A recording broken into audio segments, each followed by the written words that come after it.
Tuition के लिए देर हो रही है। यह नेहा की बच्ची अभी तक नहीं आई। फ़ोन करना ही पड़ेगा। मन ही मन बड़बड़ाती सुमन फ़ोन की तरफ बढ़ी। इसके भी अलग ही नखरे हैं। जब देखो जनाब का मुंह फूला ही रहता है। सुमन ने डेड पड़े फ़ोन को गुस्से में पटका। अपनी सहेली को फ़ोन करने के लिए सुमन ने मम्मी का मोबाइल उठाया तो उसमें एक बिना पढ़ा मैसेज देखकर उसने उत्सुकता से पढ़ लिया। किसी अनजान नंबर से आए इस मैसेज में एक रोमांटिक शायरी लिखी थी। आ गया होगा किसी का गलती से। दिमाग को झटकते हुए उसने नेहा को फ़ोन लगाया तो पता चला कि उसकी तबीयत खराब है, वह आज नहीं आ रही।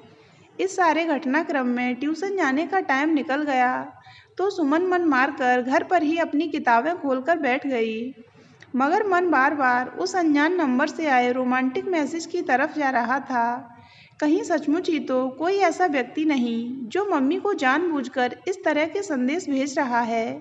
यह सोचकर सुमन ने फिर से मम्मी का मोबाइल उठा लिया। एक नहीं, इस नंबर से तो कई मैसेज आए थे।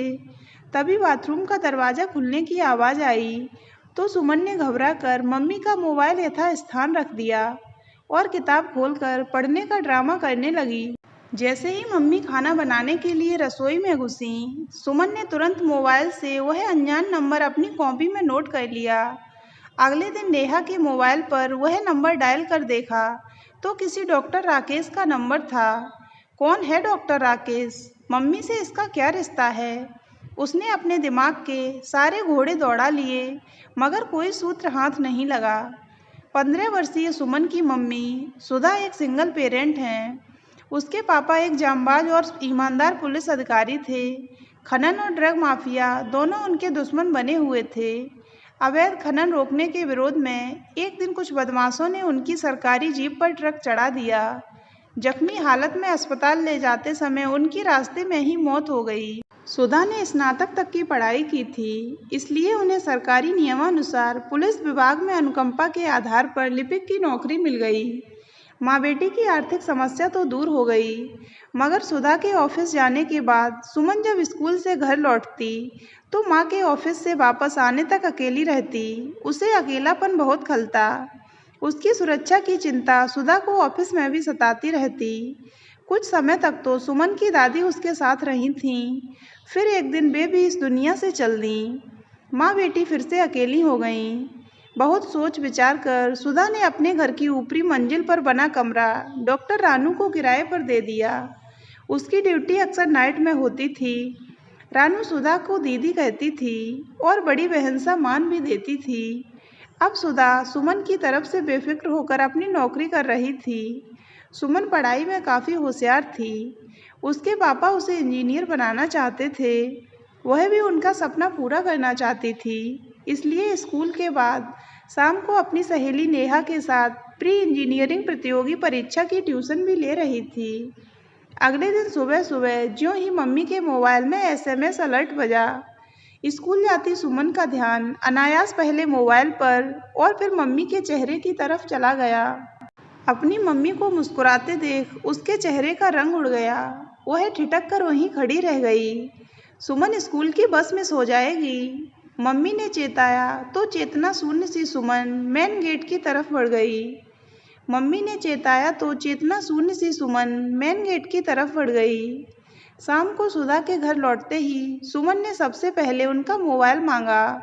ओहो, आज तो व्हाट्सएप पर मिस्ड कॉल भी।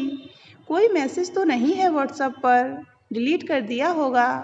यह सोचकर सुमन ने नफरत से मोबाइल एक ओर फेंक दिया।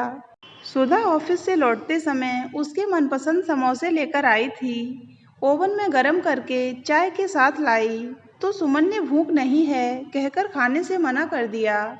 सुधा को थोड़ा अटपटा तो लगा, मगर टीनेज मूड समझते हुए इसे अधिक गंभीरता से नहीं लिया। कुछ दिनों से सुधा को महसूस हो रहा था कि सुमन उनसे खिंची खिंची सी रह रही है। न उनसे बात करती है, न ही किसी चीज़ की फरमाइश करती है। कुछ पूछो तो ठीक से जवाब भी नहीं देती। कभी कभी तो सुधा को झिड़क भी देती है।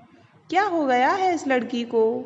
शायद पढ़ाई और प्री इंजीनियरिंग कंपटीशन का प्रेशर है। सुधा हर तरह से अपने आप को समझाने का प्रयास करती और अधिक से अधिक उसके नज़दीक रहने की कोशिश करती, मगर जितना भी उसके पास आती उतना ही सुमन को अपने से दूर पाती। सुधा का माथा तो तब ठनका जब पीटीएम में सुमन की क्लास टीचर ने उनसे अकेले में पूछा कि क्या सुमन को कोई मानसिक परेशानी है, किसी लड़के वड़के का कोई चक्कर तो नहीं। आजकल क्लास में पढ़ाई पर बिल्कुल ध्यान ही नहीं देती वो है, बस खोई खोई सी रहती है। जरा सा डांटते ही आंखों में आंसू बहलाती है। साथ ही नसीहत भी दे डाली कि देखिए सुमन के लिए माँ और बाप दोनों आप ही हैं, उसे बेहतर परवरिश दीजिए, उसे समय दीजिए। कहीं ऐसा न हो कि वह किसी गलत राह पर चल पड़े और आपके हाथ से निकल जाए। सुमन से बात करनी ही पड़ेगी, यह सोचकर अपने आप को शर्मिंदा सा महसूस करती हुई सुधा स्कूल से सीधे ऑफिस चली गई। अचानक दोपहर 3 बजे रानू का फ़ोन आया। घबराई हुई आवाज़ में बोली, दीदी आप तुरंत घर आ जाइए। क्या हुआ? बस आप आ जाइए, कहकर उसने फ़ोन काट दिया। ऑफिस से तुरंत परमिशन लेकर सुधा टैक्सी पकड़कर पहुंच गईं। सामने का दृश्य देखकर उनके तो होश ही उड़ गए। सुमन अर्ध चेतना अवस्था में बिस्तर पर पड़ी थी। डॉक्टर उसके सिरहाने बैठी थीं। क्या हुआ इसे? सुधा दौड़कर सुमन के पास पहुंची। इसने नींद की गोलियों की ओवरडोज ले ली। वह तो शुक्र है कि मैं फ्रिज से सब्जी लेने नीचे आ गई और इसे इस हालत में देख लिया, वरना पता नहीं क्या होता। मैंने इसे दवा देकर उल्टी करवा दी है, अभी बेहोश है मगर खतरे से बाहर है। रानू ने सारी बात एक ही सांस में कह डाली। मगर इसने ऐसा कदम क्यों उठाया? दोनों के दिमाग में यही उथल पुथल चल रही थी। तभी सुमन नीम बेहोशी की हालत में बड़बड़ाई, माँ प्लीज़ मुझे अकेला छोड़कर मत जाओ। पहले पापा, फिर दादी माँ, और अब तुम भी चली जाओगी तो मैं कहाँ जाऊँगी? नहीं मेरी बच्ची, मम्मी तुम्हें छोड़कर कहीं नहीं जाएगी, तुम ही तो मेरी दुनिया हो। सुधा जैसे अपने आप को दिलासा दे रही थीं। इसी बीच सुमन को होश आ गया। सुमन, यह क्या किया बिटिया तूने? एक बार भी नहीं सोचा कि तेरे बाद तेरी माँ का क्या होगा? सुधा ने उसका सिर प्यार से सहलाते हुए भरे गले से कहा, आपने भी तो नहीं सोचा कि आपकी बेटी का क्या होगा? बात अधूरी छोड़कर सुमन ने नफरत से मुंह फेर लिया। मैंने क्या गलत किया? सुमन ने कोई जवाब नहीं दिया। रानू ने कहा, सुमन तुम एक बहादुर माँ की बहादुर बेटी हो, तुम्हें ऐसी कायरता वाली हरकत हरगिज नहीं करनी चाहिए थी। बहादुर या चरित्रहीन? सुमन बिफर पड़ी। चरित्रहीन? सुधा और रानू दोनों को जैसे एक साथ किसी बिच्छू ने काट लिया हो। हाँ हाँ, चरित्रहीन। क्या आप बताएंगी कि कौन है यह डॉक्टर राकेश जो आपको रोमांटिक संदेश भेजता है? सुमन ने जलती निगाहों से सुधा से प्रश्न किया। डॉक्टर राकेश? सुधा और रानू दोनों ने एक दूसरे की तरफ देखा। सुधा ने कोई जवाब नहीं दिया, बस खामोशी से जमीन की तरफ देखने लगीं।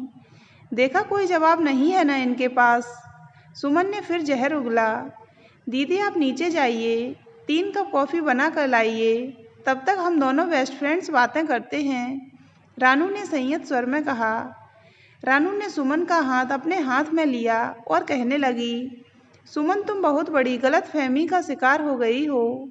इसमें सुधा दीदी का कोई दोष नहीं है। चरित्रहीन तुम्हारी माँ नहीं बल्कि डॉक्टर राकेश है, और उससे तुम्हारी माँ का नहीं बल्कि मेरा रिश्ता है। वह मेरा मंगेतर था, मगर मैंने उसके चरित्र के बारे में कई लोगों से उल्टा सीधा सुन रखा था। बस अपना शक दूर करने के लिए मैंने सुधा दीदी का सहारा लिया। उनके मोबाइल से राकेश को कुछ मैसेज किए। 3-4 मैसेज के बाद ही जैसा कि हमें शक था उसके रिप्लाई आने लगे। मैंने जानबूझकर बात को थोड़ा और आगे बढ़ाया तो उसके चरित्र का कच्चापन सामने आ गया। सच्चाई सामने आते ही मैंने अपनी सगाई तोड़ ली। सगाई टूटने के बाद तो राकेश और भी गिर गया। उसने मुझसे तो अपना संबंध खत्म कर लिया, मगर तुम्हारी मम्मी के मोबाइल पर आने वाले उसके संदेश अब रोमांटिक से अश्लील होने लगे। बस 1-2 दिन में हम तुम्हारी माँ की इस सिम को बदल कर नई सिम लाने वाले थे, ताकि इस राकेश का सारा किस्सा ही खत्म हो जाए। मगर इससे पहले ही तुमने यह नादानी भरी हरकत कर डाली। पगली, एक बार अपनी माँ से न सही मुझसे ही अपने दिल की बात शेयर कर ली होती तो आज ये सब नहीं होता। मुझे बहलाने की कोशिश मत कीजिए। मैं जानती हूँ आप मम्मी का दोस्त अपने से ले रही हैं। अगर मम्मी का उससे कोई रिश्ता नहीं है तो वे उसके संदेश पढ़कर मुस्कुराती क्यों थीं? सुमन को अब भी रानू की बात पर यकीन नहीं हो रहा था। वह इसलिए पगली कि जो रोमांटिक मैसेज मैं राकेश को भेजती थी वही मैसेज फॉरवर्ड करके वह तुम्हारी मम्मी वाले मोबाइल पर भेज देता था और दीदी की हंसी छूट जाती थी। तभी सुधा कॉफ़ी लेकर ऊपर आई। सुमन उठने की स्थिति में नहीं थी। उसने बेड पर लेटे लेटे ही अपनी बाहें माँ की तरफ फैला दीं। सुधा ने उसे कसकर गले से लगा लिया।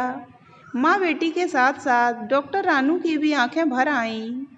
आंसुओं में सारी गलतफहमी बह गई। मन में चुभी संदेश और अविश्वास की किरचें भी अब निकल चुकी थीं। तो दोस्तों, अगर आपको ये कहानी अच्छी लगी हो तो वीडियो को लाइक करें और हमारे चैनल को सब्सक्राइब अवश्य करें।